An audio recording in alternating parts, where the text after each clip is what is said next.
Pessoal, então, essa aula tem a ver com o material que nós temos pedido a vocês para lerem lá no AVA, o prontuário orientado por problemas e evidências. A partir desse ponto, vocês, no curso, passa a ser um modelo, né, usado para o acompanhamento dos casos, para que vocês farão daqui por diante. E a gente tem isso porque nós reconhecemos com a experiência ao longo do tempo desse modelo de prontuário que ele é importante não só para a parte assistencial, mas ele é importante para a parte de ensino, né? Ativar o desenvolvimento do raciocínio clínico do estudante, do médico residente, e é o prontuário nosso para usar para a vida inteira, quer ele seja um prontuário impresso, quer ele seja um prontuário computadorizado, e que ele se presta muito bem para o desenvolvimento desses prontuários, mas em que você utiliza o computador. Então, o prontuário orientado por problemas, ele vem sendo aprimorado ao longo do tempo, até pelo seu criador, que faleceu há pouco tempo, mas ele foi um grande idealizador do prontuário, desde a sua concepção lá inicial até tornar esse prontuário um prontuário computadorizado, né? Que foi o Lawrence Weed, né? Que é um indivíduo assim que ele revolucionou a medicina com seu modelo de prontuário, né? Vários colocavam que ele deveria ser em medicina um prêmio Nobel por isso, porque esse modelo ele se torna em várias locais, principalmente Estados Unidos, Canadá, como o modelo básico de prontuário usados, né, principalmente em termos de educação médica. Então, pela sua importância, o Lawrence Weed tem sido um dos pesquisadores e professores mais contemplados, né, desde que ele lançou esse prontuário nessa publicação original do New England of Medicine. Então, o prontuário que ele colocou chamava Problem Oriented Recording. Mas ele tem sido, durante esse tempo, inclusive a gente adota esse nome aqui, Prontuário Orientado por Problemas e Evidências, para destacar a importância da evidência clínica e científica na definição da lista de problemas e do manejo desse prontuário. Então, a gente até às vezes fala assim, o POP, cadê o POP, isso e tal, né, na enfermaria, e as pessoas já entendem que a gente está falando do modelo do prontuário orientado por problemas e evidências, né? Um ponto básico do prontuário problema é o conceito de problema.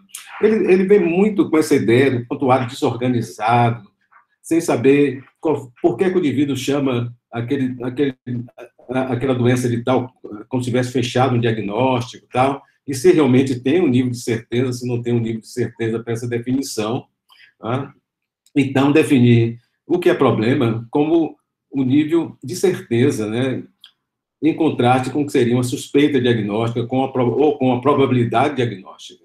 E uma lista de problemas, para ela ser importante, ela não pode ser qualquer coisa, entrar na lista de problemas, uma lista de problemas imensa, mas aquelas coisas que realmente se vê como eles são relevantes na definição ou no encaminhamento de um diagnóstico, quando o próprio problema já não é o diagnóstico, né? Quando o diagnóstico já é o problema, porque se o diagnóstico é o diagnóstico de certeza, você define com o problema, então esse ponto da certeza, da relevância para uma condução de diagnóstico, de possíveis complicações que pode estar no paciente com esse determinado problema, né, com relação a pontos relacionados com decisões de tratamento. Então, ele está relacionado muito com a questão operacional, quando a gente destaca alguma coisa na lista de problemas. Então, vamos começar o seguinte, vou botar aqui um caso aqui, uma situação, isso é uma representação de problema. Quando a gente fala aqui representação de problema, a gente está colocando, como se fosse aqui um primeiro resumo, um simples resumo de um caso que a gente cita em uma sentença, por exemplo, assim, desse tipo, né, representação do problema, que, do ponto de vista de educação médica, em termos de raciocínio clínico, é considerado importante a gente ensinar o estudante a pegar os pontos realmente básicos para começar a trabalhar com a questão diagnóstica, né? E eu digo para vocês o seguinte, que essa representação do problema, como a gente está vendo um caso, interrogando história, exame físico, etc., na verdade, na nossa mente, a cada instante nós estamos fazendo uma representação de problema, porque nós temos determinadas informações, existe crescimento dessas informações à medida que a gente questiona, pergunta ao paciente, que pega as outras informações, que examina, vê os dados do exame físico, que vê exames complementares. Essa representação do problema vai sendo acrescida de dados, mas ela não deixa de ser colocada de uma forma sucinta, tipo uma sentença, por exemplo, certo?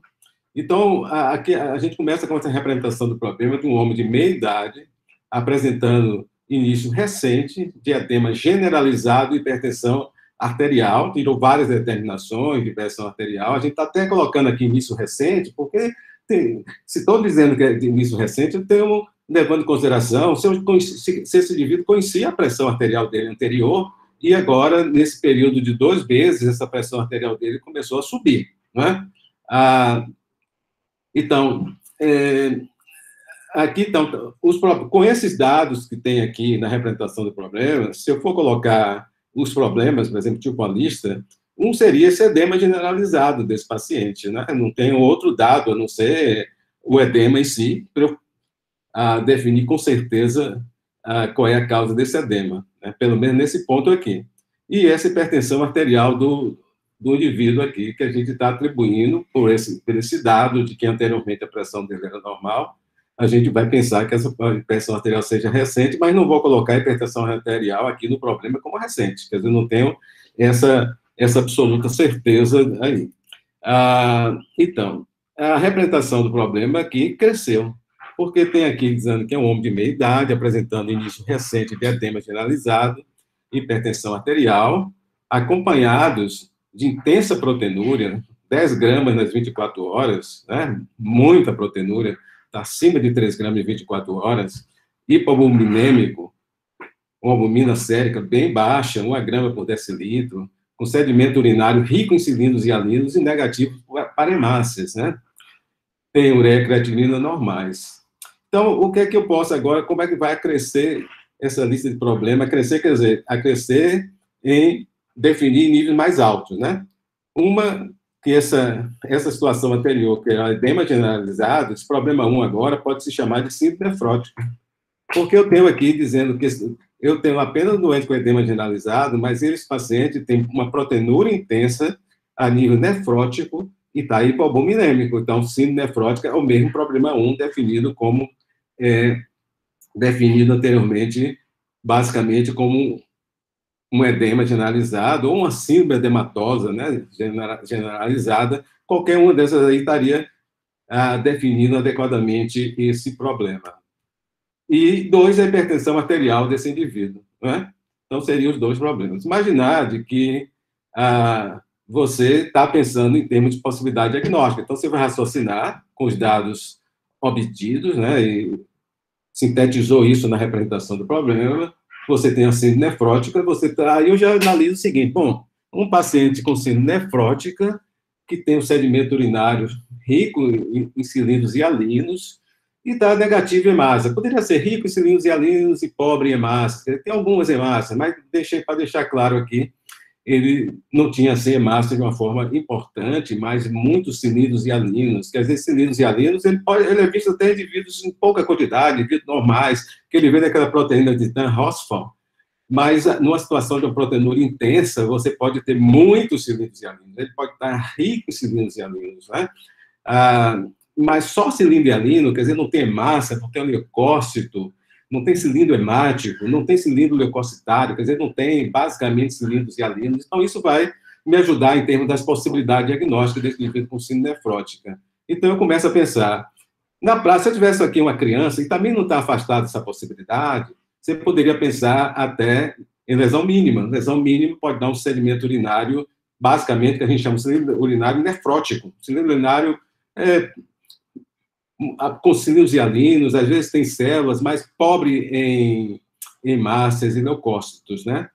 Então, outras situações que podem dar um sedimento urinário nefrótico seriam essas que estão colocadas aqui, uma glomerulosclerose segmentar e focal, uma glomerulonefrite membranosa, e não esqueceria a possibilidade também de lesão mínima, mas estou colocando como uma coisa menor, por duas razões. Primeiro, ele tem 45 anos de idade, não afasta, mas também tem uma pressão um pouco mais elevada. Pode acontecer em lesão mínima, não está afastado, mas fica com uma possibilidade a ser afastada, caso essas sejam afastadas, e normalmente o paciente desse vai fazer biópsia renal, e um diagnóstico pode ser estabelecido com a biópsia renal. E a hipertensão arterial, eu coloquei basicamente possibilidade de hipertensão secundária a essa doença glomerular,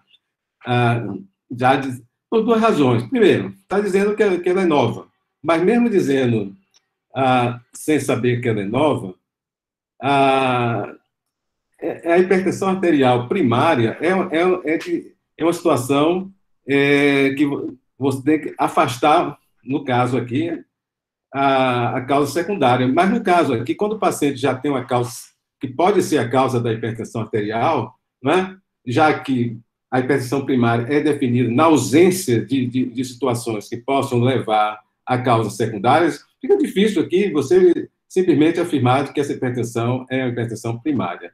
Se esse paciente evoluir, assim, for uma doença glomerular que possa se resolver, tudo está normal e ele continua hipertenso, aumenta essa possibilidade de hipertensão primária, né?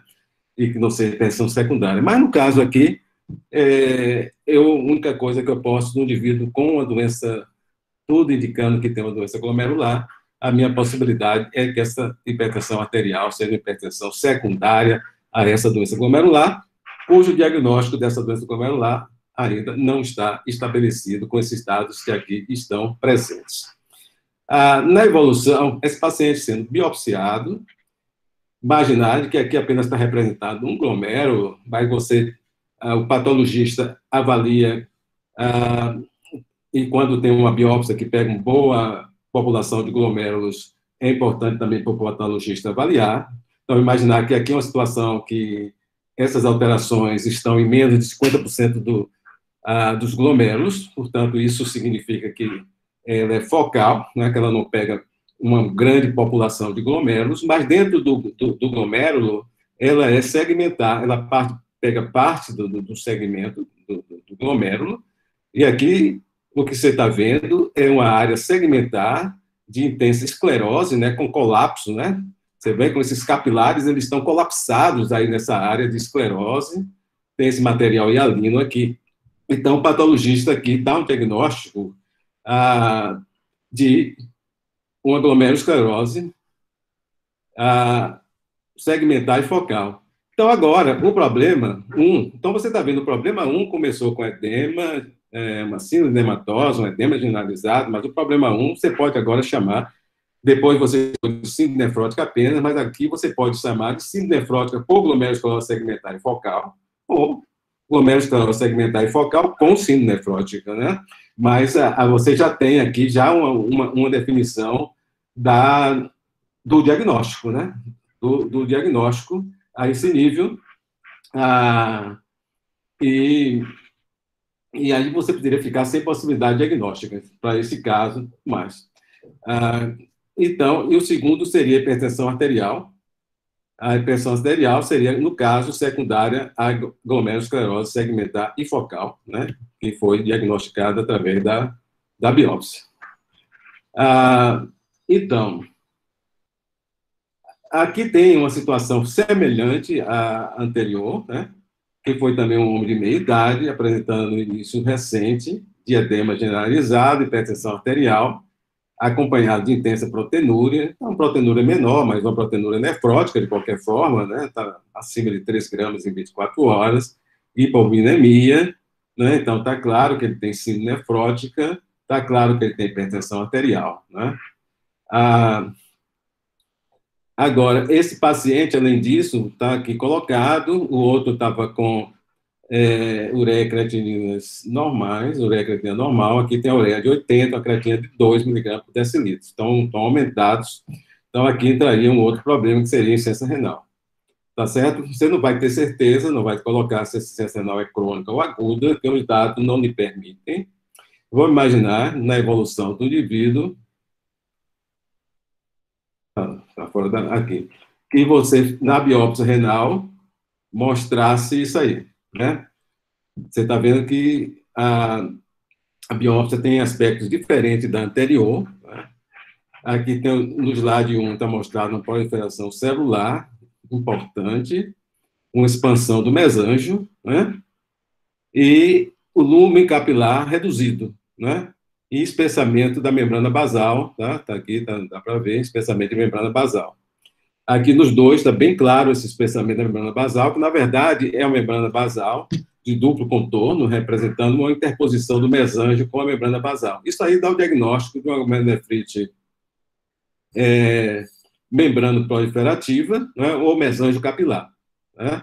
Então, aqui você tinha colocado como possibilidade diagnóstica, nesse caso, uma membrana proliferativa, diferente do outro paciente, porque foi colocado esclerocomelular focal, que o sedimento urinário é um sedimento urinário mais nefrótico, não tinha hemácias, né? Aqui você tem leucócitos e hemácias, né?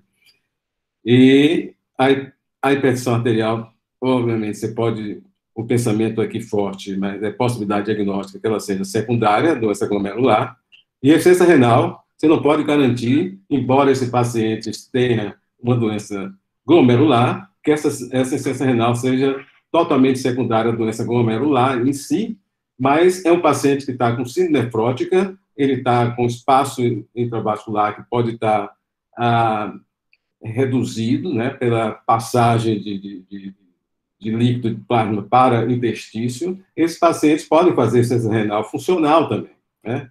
Até colocado aqui que ele tem um aumento predominante de ureia, de creatinina, isso é uma coisa que a gente serve no nosso raciocínio dessa possibilidade que ele possa ter. Muitas vezes o indivíduo tem uma síndrome nefrótica, às vezes pode ser por lesão mínima dá muito isso, às vezes você, como aquele paciente anterior que foi colocado lá, se ele tivesse lesão mínima, 10 gramas, por exemplo, de proteinúria, uma hipominemia muito intensa, às vezes ele pode fazer uma insuficiência renal puramente funcional. Né? Se melhora assim, o quadro assim, nefrótica, se o doente toma corticóide e tal, melhora, ele pode melhorar ou sair da insuficiência renal, que era basicamente funcional. Então, a gente não pode ter certeza absoluta, embora a própria doença glomerulonefrite membrana proliferativa possa ser a razão disso aí. Então, aí você está aqui, então, depois dessa biópsia aqui, né, voltando aqui à biópsia, fez o diagnóstico de glomerulonefrite mesângio capilar ou membrana proliferativa, então você fechou aqui glomerulonefrite membrana proliferativa com síndrome nefrótica, então fechou um problema aqui. A hipertensão arterial continua com suspeita diagnóstica mais forte que seja secundária à glomerulopatia, e a insuficiência renal pode ser secundária à glomerulopatia ou funcional. Então, alguma pergunta, pessoal? Ok. Então, daqui por diante eu vou usar os dados que estão lá no manual, né? Eu gostaria que vocês lessem o manual, tirassem as dúvidas. Eu tenho usado isso nos meus grupos de aulas virtuais, dos grupos menores, né? O modelo de prontuário com eles, com os estudantes, para que realmente fortaleça esse raciocínio e que, na prática, com os pacientes, eles passem a usar esse modelo de prontuário. Ok? Deixa eu ver se alguém está tentando entrar. Deixa eu ver. Okay. Então, pessoal. Bom, então, lá no nosso manual, né, a gente usa um caso clínico, né, para servir de exemplo. Os casos podem ser qualquer um desses casos que nós discutimos anteriormente, também os casos de síndrome nefrótica, para servir de exemplo também, tá certo? Então, todos aqueles casos de síndrome nefrótica ali, vocês podem pensar dentro do contexto similar. Então, o que foi colocado, eu não vou ler todo aqui para vocês, né? Foi um paciente jovem, de 25 anos de idade, veio do interior, e que ele chegava aqui com a febre de longa duração, já trazia, e que referia que essa febre vinha presente, que o estado dele vinha, a história dava uma ideia de que o estado geral vinha caindo, perdendo peso, né? mas ele negou algumas coisas, viu? Não teve episódio de sangramento, não teve tosse, diarreia. Lá no interior, ele fez alguns exames, o leucograma dele ser basicamente nos níveis normais, então, esse é um dado que vocês vão ver, embora negativo, mas um dado importante para o raciocínio clínico. Hemoglobina bem baixa, de 8 gramas por decilitro, tinha uma creatinina elevada, né?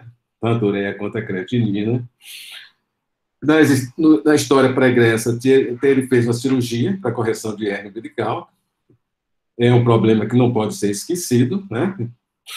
Se ele teve uma cirurgia de hérnia. E o que chamava a atenção do exame físico, já tinha a questão da hemoglobina muito baixa, ele estava anêmico, né?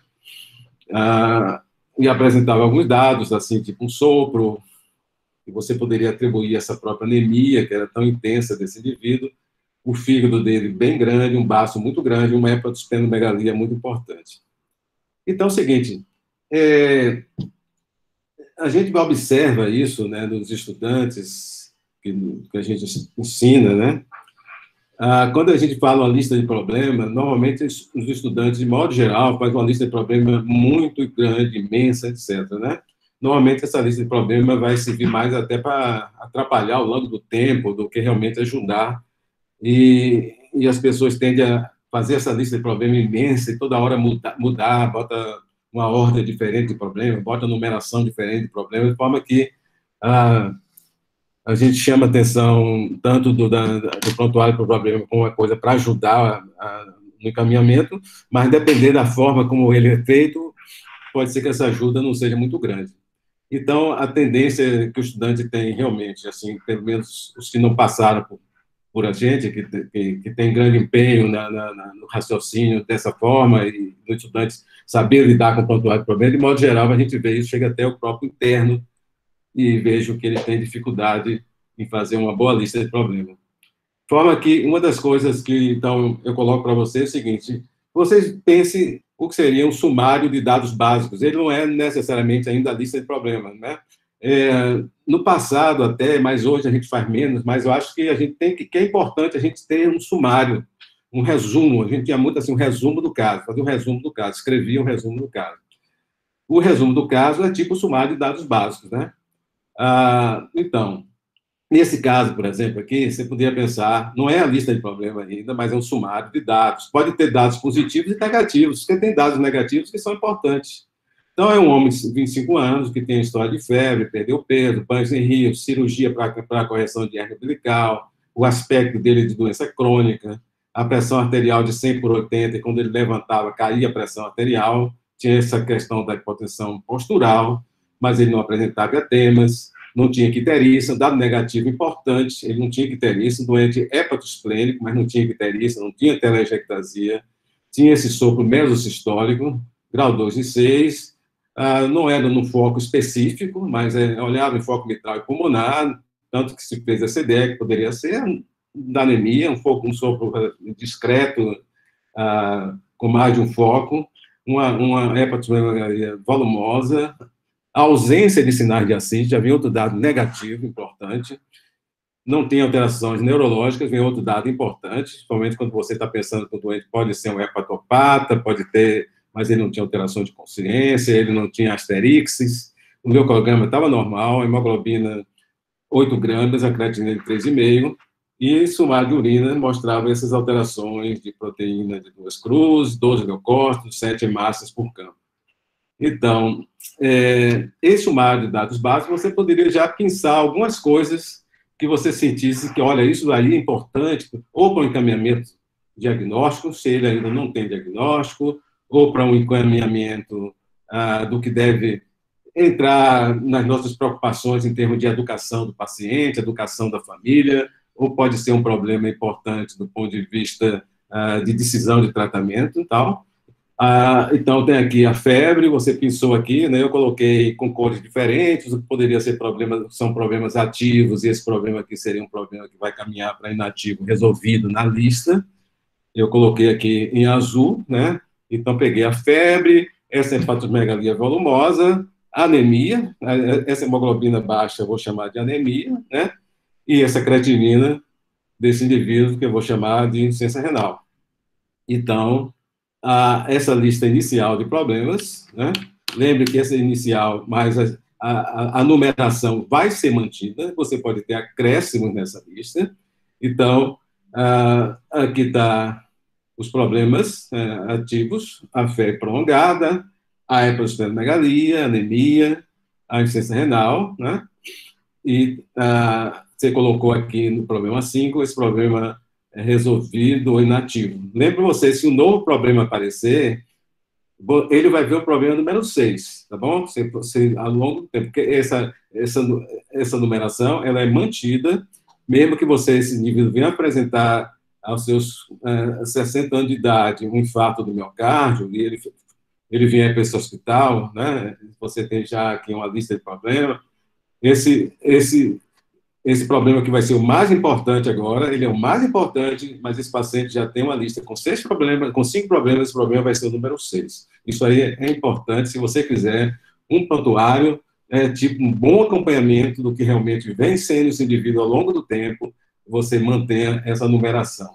Mesmo o nome do problema pode mudar, fazer fé prolongada, inclusive desse paciente, vai se chamar, depois vocês vão ver, depois que o diagnóstico for firmado. No caso, ele passou a ser uma salmonelose de curso prolongado, uma salmonelose sepsêmica prolongada, mas continua sendo o problema número 1. Ok? A insuficiência renal, que está ali, que eu não posso dizer se é aguda, se é crônica, porque apenas eu tenho só a determinação de ureia e creatinina, mas se esse paciente resolve essa insuficiência renal, aí eu posso dizer que a insuficiência renal, ela é funcional ou ela é pré-renal, mas eu não posso assegurar isso agora, nesse momento. Então, está aqui ao lado, né, tem os problemas ativos aqui de febre prolongada, hepatosplenomegalia e tal, e nós colocamos as nossas suspeitas aqui, tinha uma enterobacteriose sepsema prolongada, principalmente salmonelose sepsêmica, então, muito provavelmente associado com estosomose. Esse doente não tem diagnóstico de estosomose, mas o doente vem do interior, a gente sabe pela história do conhecimento que a gente tem, que enterobacteriose sepsema prolongada, que já foi uma situação muito mais frequente do que hoje, né? Eu discuto com meus estudantes, assim, a enterobacteriose prolongada, hoje, esse caso, por exemplo, que a gente pensou fortemente, provavelmente a gente iria pensar, até repensar isso aqui, já que a gente tem visto muito menos depois que a estosomose hepatosplênica reduziu a prevalência, né? Mas acho que está adequado ao exemplo, até pelas características desse paciente, né? Vamos fazer isso. Quando a gente falar da formulação diagnóstica, a gente vai tocar nesses pontos, né, da raciocinar com os dados que nós temos. Outra suspeita de diagnóstico, doente que vem do interior, um hepatosplenomegalia importante, né, queda de estado geral, anemia, tal, a possibilidade de calazar tem que ser pensada, né, com as duas possibilidades tão maiores. Você pensou na possibilidade de afastar um linfoma, né? Linfoma pode dar, somente um linfoma não Hodgkin, né? Pode apresentar, às vezes, mais gânglios, né? As doentes não tinham gânglios assim aumentados, então essa possibilidade reduz, mas pode estar hepatosplenomegalia, é possível de acontecer, né? Tuberculose, né? Sempre no doente com febre prolongada é um diagnóstico que é pensado, é tuberculose, mas não vai explicar uma grande hepatosplenomegalia que esse doente apresentava. Mas lembra, o doente pode ter uma doença de base, que seja extosomose, e pode ter qualquer outra doença infecciosa em cima, né? Principalmente as doenças infecciosas que são de prevalência alta, como é a tuberculose. Então, ficou com possibilidade a ser afastado. Por exemplo, se esse doente, na hemocultura desse paciente, crescer logo salmonela, o diagnóstico vai ser uma enterobacteriose sepsema prolongada, né? Se não crescer nada, eu vou avaliar calazar, possibilidade de calazar desse paciente. Se não tiver calazar, você vai pensar em outros diagnósticos. Anemia provavelmente secundária, a própria febre prolongada, que está levando a febre prolongada é a hepatosplenomegalia.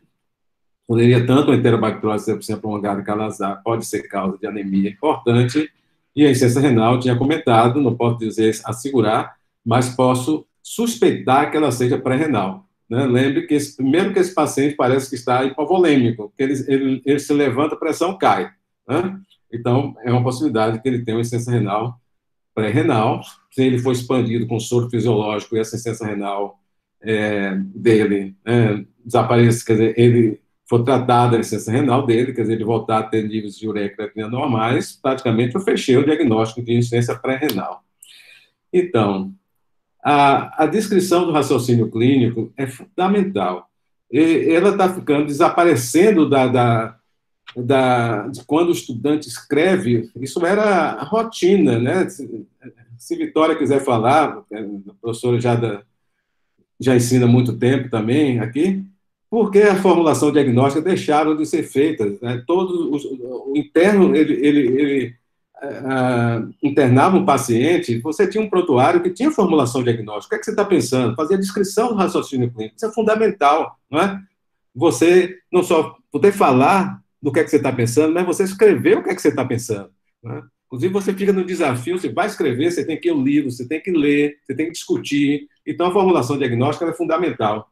Vitória, se quiser falar alguma coisa, a pergunta é a seguinte: por que desapareceu dos prontuários, dos residentes, dos internos, o item formulação diagnóstica? A gente precisa retornar isso aí. Isso é fundamental para o raciocínio clínico, treinar raciocínio clínico. Né?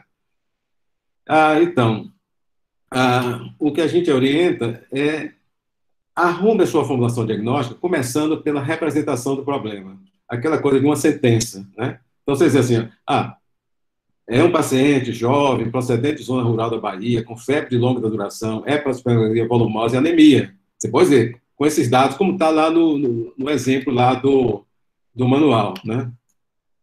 Tomando por base a combinação desses achados, as etiologias consideradas inicialmente como mais prováveis são enterobacteriose septicemia prolongada e Kawasaki. Então, aí você vai dizer que a ausência de leucopenia fala contra, digamos, reduz essa possibilidade de calazar, aumenta a possibilidade de enterobacteriose septicemia prolongada, e aí você vai entrar na insuficiência renal, vai discutir que ela provavelmente é pré-renal, mas é fundamental, né? Extosomose vai aparecer durante a sua descrição do seu raciocínio, que um paciente vem de zona rural, o paciente pode ter uma hepatomegalia extosomótica e ter feito enterobacteriose septicemia prolongada, né? Então, vocês vão descrever. Então, isso aí é fundamental. Estou começando no raciocínio clínico. Mas você vai desenvolver o raciocínio clínico, você elaborando o seu pensamento, né, discutindo com quem tem mais experiência, lendo, né, no livro, né? Então, é fundamental. Depois vem os planos, né? Os planos estão baseados também na sua lista de problemas. O problema 1 é febre prolongada, o problema 2 é hepatosplenomegalia, você está pensando em enterobacteriose septicemia prolongada, então, está lá no seu plano que você vai fazer uma avaliação hematológica para o doente, você vai fazer hemocultura para o paciente, se vê que não está crescendo nada nessa cultura do paciente, você vai investigar calazar, mesmo não sendo a suspeita principal, não é? Mas você vai ver essa medula do paciente, você vai ver uma avaliação até imunológica, mas normalmente o que a gente busca mesmo é leishmania, a nível de medula, menos frequentemente, até pelo risco de função esplênica, pode aumentar essa probabilidade de você encontrar leishmania, mas um paciente, como você pensou em septicemia, em enterobacteriose septicemia prolongada, você colhe hemoculturas para o doente, várias hemoculturas, normalmente 3 hemoculturas para o paciente, né? E você começa antibiótico.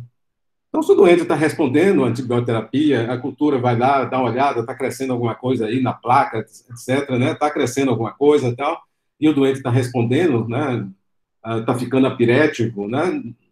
Não há porque você tem que fazer punção medula ou punção esplênica desse doente. Ele está respondendo, tudo indica que é uma bactéria, né? Está respondendo antibiótico e tal. A anemia, avaliar se essa anemia está totalmente explicada pelas causas, mas você não pode afastar. Agora vai ser difícil você confirmar se essa pode ser uma anemia também por deficiência de ferro. Até um paciente que vem de lá de fora, do interior, pode ter parasitose intestinal, que possa levar a isso, mas tudo indica agora, quer dizer, a causa principal de pensar nessa anemia dele são essas próprias doenças que estão ali colocadas com as causas de febre prolongada e hepatosplenomegalia, né? A insuficiência renal, avaliar a possibilidade de insuficiência pré-renal, considerar a possibilidade de necrose tubular aguda e nefrite intersticial. Lembra que ele tinha aquele leucócitos no sedimento urinário, né? Nefrite intersticial, até por salmonela, né? Pode dar nefrite intersticial, por infecção. caso ele não recupere com expansão de volume. Então, a primeira coisa aqui é expansão de volume. Um teste, na verdade, é um teste terapêutico, é diagnóstico. Né? Se você dá soro fisiológico no dinheiro, você está desidratado, você expande ele, ele responde, aí o que foi solicitado de exames, tá? Né? Visando as suspeitas para o problema 1, serão coletadas amostras de sangue para hemoculturas, e meio específico para piogênese e salmonela, e solicitados hemograma, blá, blá, blá. Lá no manual, a gente comenta mais sobre essa avaliação diagnóstica. O plano terapêutico para o problema 1 iniciou, nesse caso, o paciente coletou sangue para hemocultura, né? E iniciou ciprofloxacina, nesse caso. Né? E recebeu soro fisiológico, porque a doença está imaginando, está desidratado, está fazendo insuficiência renal, vamos expandir esse indivíduo. Fez um plano, então tem três planos, depois vem um plano educacional, né? O doente vai ser, mesmo que você não explica agora, mas você vai explicar o doente durante o internamento, né? Vou explicar para ele, algumas coisas você tem que explicar agora. Por que ele está internado? Por que você está imaginando que ele pode ficar mais de uma semana ou até mais de 2 semanas internado aqui no hospital, né? Você precisa investigar a doença, o tratamento leva algum tempo para ser concluído, né? E você já aproveita e já orienta o indivíduo desse contra cuidados higiênicos, para ele não adquirir parasitose e tal, né? Orienta o paciente na presença de familiares, se orienta também os familiares desse paciente num caráter mais preventivo. Então, a folha de frente do prontuário, isso vai ser preso na folha de frente do prontuário do paciente. Então, a folha de frente do prontuário, ela vai estar exatamente nesse caso que o doente está sendo internado, ela vai ficar similar ao que você fez ali durante na observação inicial, que você fez a lista de problemas. A mesma lista de problemas. Você não vai fazer uma lista de problemas na hora que você interna, uma lista de problemas que está na frente do prontuário. Então, a lista de problemas vai ser a mesma. Aqui você vai ter o nome do problema, né? Febre prolongada. Ele já vinha com febre desde janeiro de 2014, né? Repare só, janeiro de 2014, mas esse paciente, o que a gente coloca lá é que um paciente está sendo internado em 2014. Então, não vai fazer essa conta aqui para 2019 ou 2021. Então, aqui a febre prolongada, a data, né? Que ele está ativo, a hepatosplenomegalia, a única data que você pode colocar é a data que você detectou. Obviamente que ele não começou a ficar hepatosplênico agora, mas é a data da detecção da hepatosplenomegalia, que é a data da sua avaliação. Na anemia, você pode botar essa data de 8/4, porque foi a data que está lá no relatório que o paciente trouxe do interior, da mesma forma que ureia creatinina também está lá a data do interior. E a hérnia umbilical, a operação em 2008, que foi a data que ele me informou que fez essa cirurgia. Ela está nos problemas, nessa coluna de problemas inativos e resolvidos. Então, aqui você tem a lista de problemas do indivíduo, né? Essa lista de problemas está na frente do prontuário. E aqui uma nota já de evolução, esse formato chamado SOAP, né? Ou SOP, mais SOAP, né? Você pega isso aqui trazendo para o Brasil, mas é um SOP original, em inglês e tal. Então, você não precisa, quando você faz evolução, obrigatoriamente pegar o doente tem 10 problemas, você não precisa colocar todo dia 10 problemas, mas aqueles problemas que você precisa evolução, né? Então, você pode ser baseado, ele já teve o diagnóstico, se ele já tem o diagnóstico de salmonose septicemia prolongada, a gente vai dizer aqui por que esse diagnóstico foi feito. Então, você tem o problema 1 aqui, está ainda febre prolongada, mas vai mudar, né? Está febre prolongada aqui na lista de problemas na frente do prontuário. Mas aqui você vai sabendo que você vai fazer uma modificação aqui. E também vai fazer uma modificação aqui na insuficiência renal, que está escrito só insuficiência renal, mas na insuficiência renal você já está dizendo que é aguda. Por quê? Você tem o SOAP. O SOAP tem o S de dados subjetivos. No dia 22/4, o doente está referindo que não sente febre e diz se sentir curado e quer voltar para casa, tal, né? Está conversando com você, está se expressando, são os dados, portanto, subjetivos. O objetivo, ele você tem um pulso de 75, uma pressão de 110 por 75, mercúrio, temperatura, tal, né? O doente vem apirético nas últimas 24 horas, a hemocultura cresceu salmonela, né? Cresceu salmonela, você identificou que essa causa da febre dele é essa salmonelose sepsêmica prolongada, está urinando bem, mas o mais importante que ele normalizou a ureia creatinina. Normalizou a ureia creatinina, com expansão de volume, o que diz para você que a insuficiência renal do paciente foi uma insuficiência renal funcional, uma insuficiência renal aguda.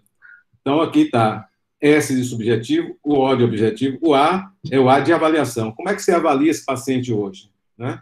Aqui foi confirmado o diagnóstico de salmonelose septicemia prolongada, 3 dias sem febre, reversão da insuficiência renal com hidratação, dado consistente com o diagnóstico de insuficiência pré-renal devido à hipovolemia. O S subjetivo, O de objetivo, o A de avaliação e o P de planos, né? O seu plano, manter a ciprofloxacina, está no 8º dia, foi informado que será observada a evolução por mais alguns dias, quando deverá ter alta e marcado o retorno para o ambulatório. Então, já deu uma certa tranquilizada ao paciente, está melhorando, e se tudo correr como se imagina, ele logo mais vai ter alta.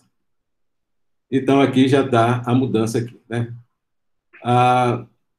Uma possibilidade, o que eu gosto, é você pode manter o nome anterior do problema, botar indicar aqui com a seta que você mudou para salmonelose septicemia prolongada, né? Poderia colocar diretamente salmonelose septicemia prolongada, mas está se vendo na evolução que aquele paciente tinha febre prolongada e passou a ser salmonelose septicemia prolongada. Dessa forma aqui, com setinha, fica mais claro isso aqui, se o indivíduo olha e ele tem essa ideia clara e tal, né? Tem a hepatomegalia, anemia, insuficiência renal aguda agora, né? E a hérnia umbilical vai continuar aí, que é um problema que está resolvido e inativo. Certo? Aqui, bom, já falei aqui, a folha de frente atualizada, devido ao aumento da certeza do problema 1, né? E só que apareceu um outro problema, o exame de fezes dele mostrou histosoma. Ovos de histosoma no exame de fezes. Então, vai ser o problema número 6, tá certo? Número 6. Né? Você não vai assegurar que essa esplenomegalia seja dextrosomose obrigatoriamente, mas vai permanecer aqui 2, né?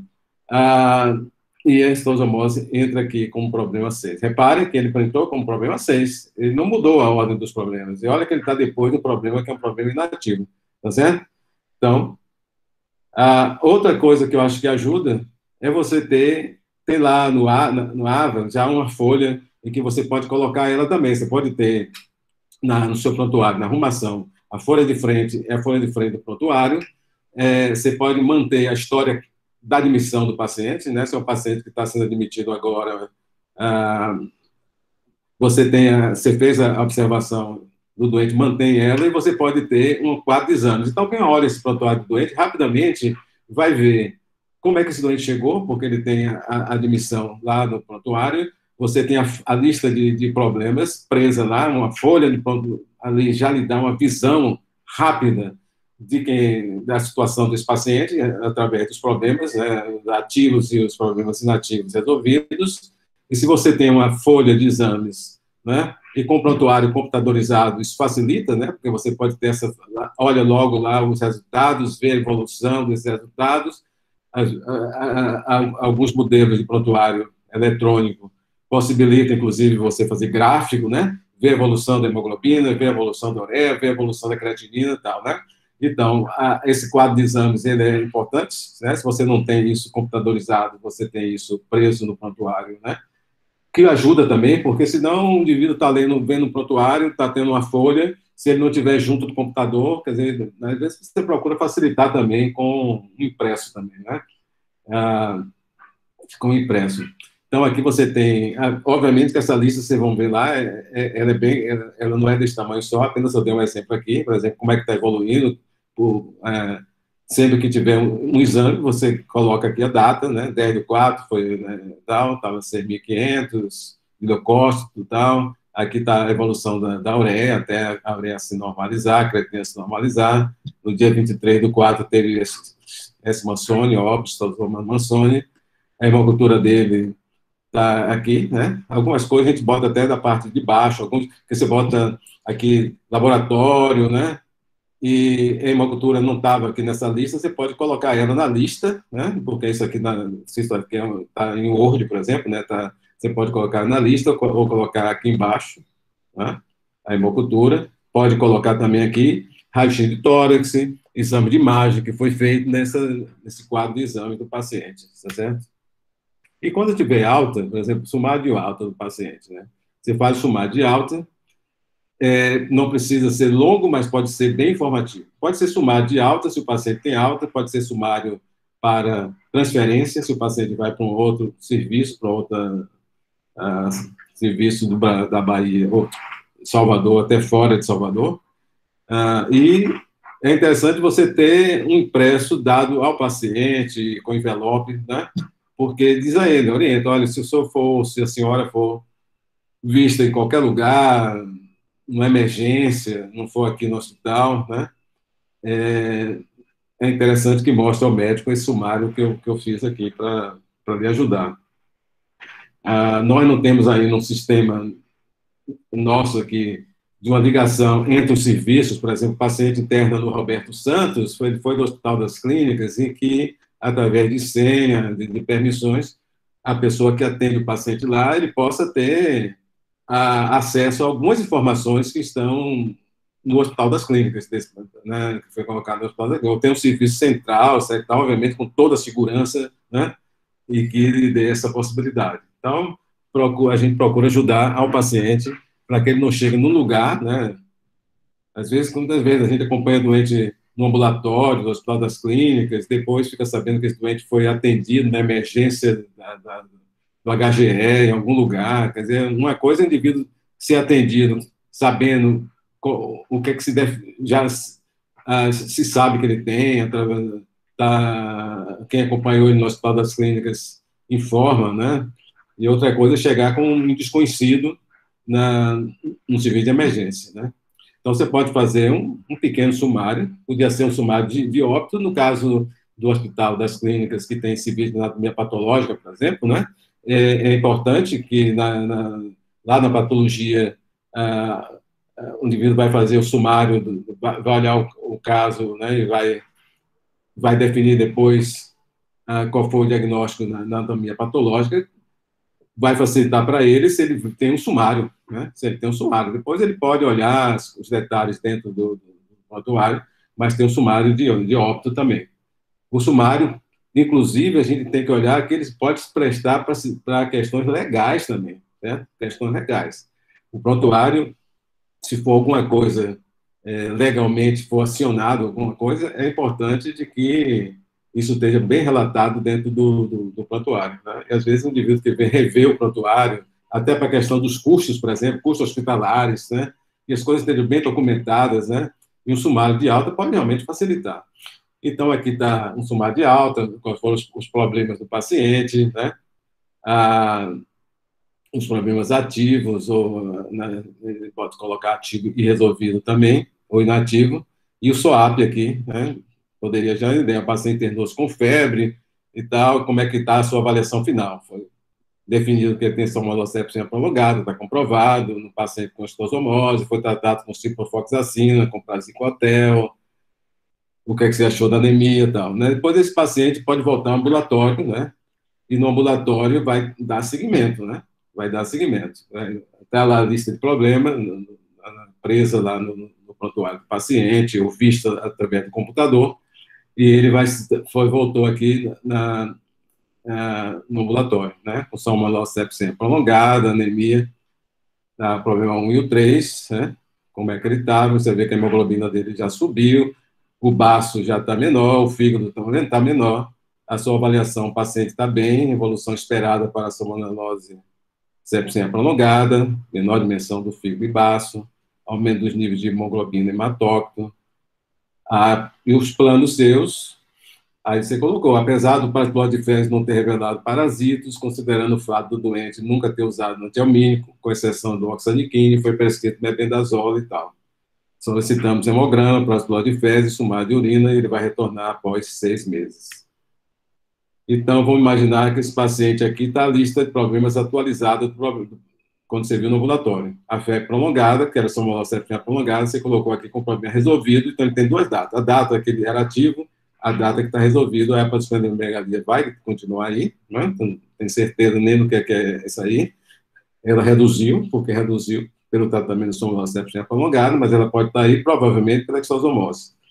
A anemia do doente, se ela já resolveu, ela está aqui na data da resolução, a data que estava ativa, a insuficiência renal aguda foi logo resolvida lá, ainda dentro do próprio internamento, né? Na hora da saída, você viu que ele estava sem insuficiência renal, você colocou como resolvida, essa hernia umbilical do paciente foi operado, está aqui como resolvida inativa, e a extosomose dele foi tratada, mas está aqui com problema ativo, né? Não pode assegurar de que esse problema está totalmente debelado.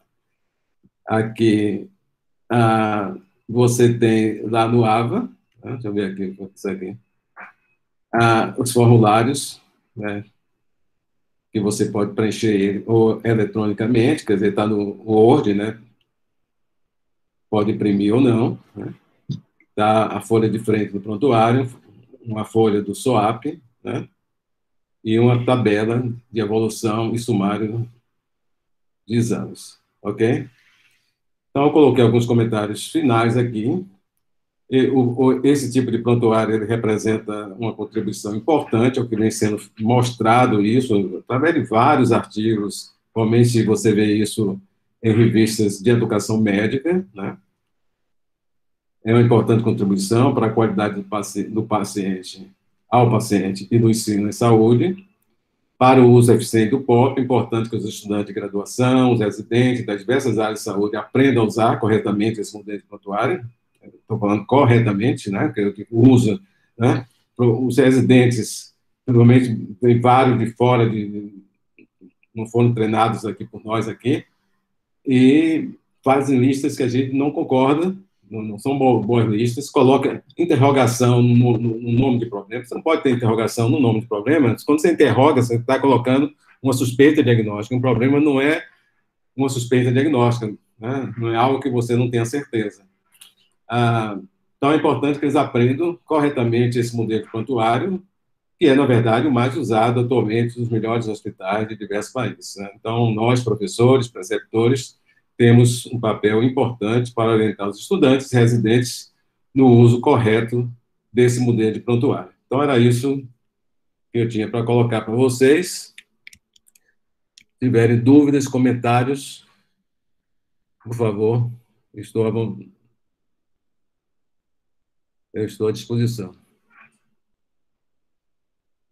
Alguém quer comentar? Os professores, os estudantes?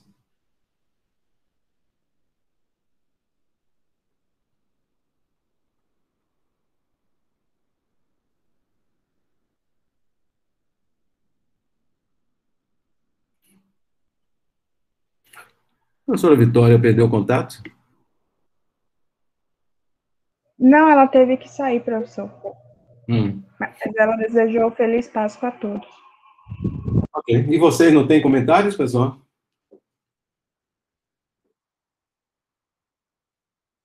Vocês têm feito, não fazem ainda? Por que não aprenderam? O que é que está faltando, se não estão fazendo? Professor, eu tenho uma dúvida. É o seguinte, em relação à ordem, é uma dúvida até boa, em relação à ordem dos problemas, se existe uma ordem de importância, pelo menos nos semestres anteriores, a lista, ela vinha em ordem dos problemas mais graves ou mais que exigiriam uma intervenção mais imediata, digamos assim, ou não existe isso? Se a sua lista de problemas é a primeira que você faz, tá certo? Você pode definir o que você achar prioridade. Mas uma coisa é fundamental na lista de problemas, ela é cumulativa. Né? Ela é cumulativa. Você tem que imaginar que um paciente, ele é visto em vários momentos, em vários internamentos, em várias visitas de ambulatório. Então, se você quer uma coisa realmente frequente. Às vezes até o professor, não, tem que botar mais na frente, etc e tal. Mas pare para pensar o seguinte, se você tem a folha de frente do prontuário, né? O prontuário como sendo tipo um dicionário, né? Se você começar a modificar a ordem dos problemas, vai ficar muito mais difícil você realmente entender esse paciente, principalmente o que você é visto ao longo do tempo, entendeu? Então, a recomendação, isso desde lá do primeira publicação de Lawrence Weed, ele colocava essa importância do número. Então, se você internou um paciente que tem infarto do miocárdio, diabetes mellitus, então você pode colocar infarto do miocárdio como primeiro problema. Nada disso, mas ele tem 7 problemas, ele tem infarto do miocárdio é problema número 8. Quando você fizer a evolução diária desse paciente, o problema mais importante é o número 8, porque ele está internado na unidade coronariana para tratar a questão do infarto do miocárdio. Então, por favor, se quiserem um prontuário liso para ser acompanhado ao longo do tempo, não modifique a numeração. Vocês vão ter essa ideia das pessoas, modifiquem. Olha, você perde totalmente aquilo que é a coisa do prontuário para o problema, entendeu? Que é essa questão realmente do acompanhamento e tal. Eu sei que as pessoas pensam dessa forma, mas não, na prática isso só faz atrapalhar. Então, ele é cumulativo. Não custa nada você pegar o problema número 10 e trazer ele para a sua evolução diária. Né? O número 10, ele está na lista com o número 10, mas na sua evolução é o problema número 10, o problema mais importante do momento. Mas você vê, o problema número 1 é diabetes, o problema 2 é hipertensão, e o problema 10 é infarto do miocárdio. Mas você está avaliando, está evoluindo infarto do miocárdio, mas você está vendo que o paciente é diabético, é hipertenso, né, que teve um problema, e você tem as datas em que esses problemas foram passaram a existir, e as datas que os problemas passaram a ser inativos e resolvidos. Lembre que certos problemas, eles serão ativos todo o tempo. Diabetes, ele é ativo durante todo o tempo. Você pode controlar o paciente com diabetes, mas ele tem diabetes, né? Ele não vai se resolver, ele não vai passar para a lista de resolvido inativo. Ele está controlado, o doente pode ter diabético tipo 2, ele perdeu peso, ele está usando um antidiabético oral, a glicemia dele está sendo mantida normal, tá certo? Mas você não diz que esse problema é resolvido. O paciente tem hipertensão arterial primária, ele é hipertenso, né? Ele está usando diurético, inibidor de enzima de conversão, tal, e a pressão está controlada, mas ele não passa a ser problema resolvido. Ele é problema sempre ativo, ele está recebendo educação, orientação, olha, né? O senhor tem tensiômetro em casa, meça, faça a lista das pressões, me traga, né? Está marcado para o senhor retornar daqui a tantos meses, né?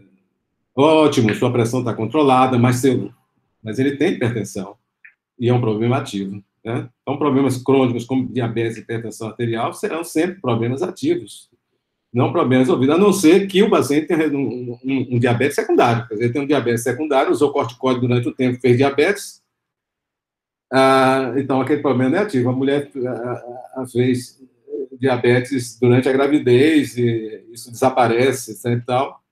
Então, foi relacionado basicamente com a gestação, né? Com diabetes gestacional. Mas é um diabetes tipo 2, um diabetes tipo 1, tal, você vai manter ele com problemas ativos. Entendeu, pessoal?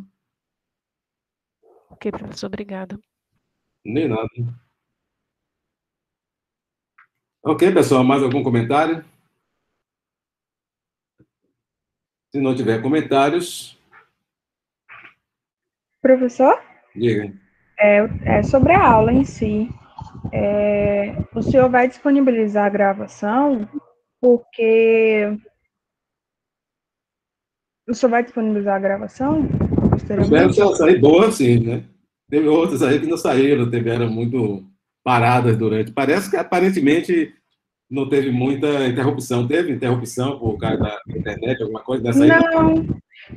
Todos que o senhor disponibilizou estavam ótimas. É porque, por exemplo, eu acredito que eu não seja a única, mas, além da aula, eu ainda, posteriormente, eu revejo as aulas, justamente para fixar, entender os conhecimentos e reforçar o que eu aprendi e também fazer aplicação. Então... Não, eu mando, mas isso normalmente eu mando. Todas as aulas que eu gravo estão gravadas. Agora teve umas com muitas interrupções. Eu mandei os slides, certo? Uhum.